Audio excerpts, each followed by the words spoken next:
Владата и СОНГ веќе втора недела преговараат, но ставовите остануваат непроменети, без успех и конкретен резултат поминала и синоќешната средба помеѓу МОН и синдикатот. Вчера имавме средба со министерот, разговаравме, расправавме, ставовите ни се нивните нема пари, нашето мора да се најде пари за да се излезе за оваа ситуација.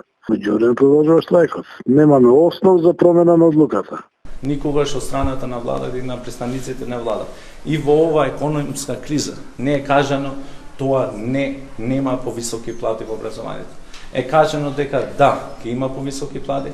Е кажано дека во оваа ситуација ќе го направиме максимумот во состојбата каде се наоѓаме. Очекуваме во текот на наредниот период, зашто едно од барањето прво на СОНГ е 18,4% колку што е. Второто барање е разгледување на сите можности во колективниот договор.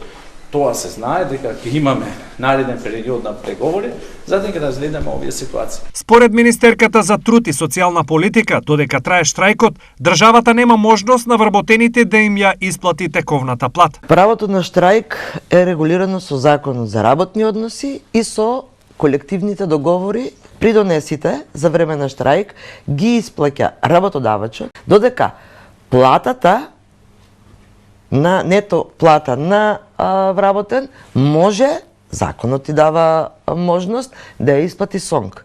Од друга страна, до народниот правобранител веќе пристигнале неколку представки од родители кои реагираат дека на нивните деца им е ускратено правото на образование. Значи се работи паралелно за две со устав гарантирани права, но во ваква ситуација и меѓународните документи, Конвенцијата за правата на детето вика во случај на судир на две права, предност треба да се даде на правата на детето, што значи не треба образовниот процес да трпи последици.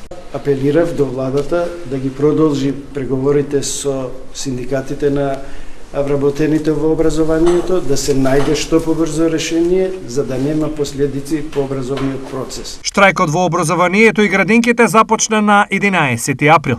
Веќе 7 ден во градинките децата само се згрижуваат, а нема воспитен процес, а основците и средношколците седат дома.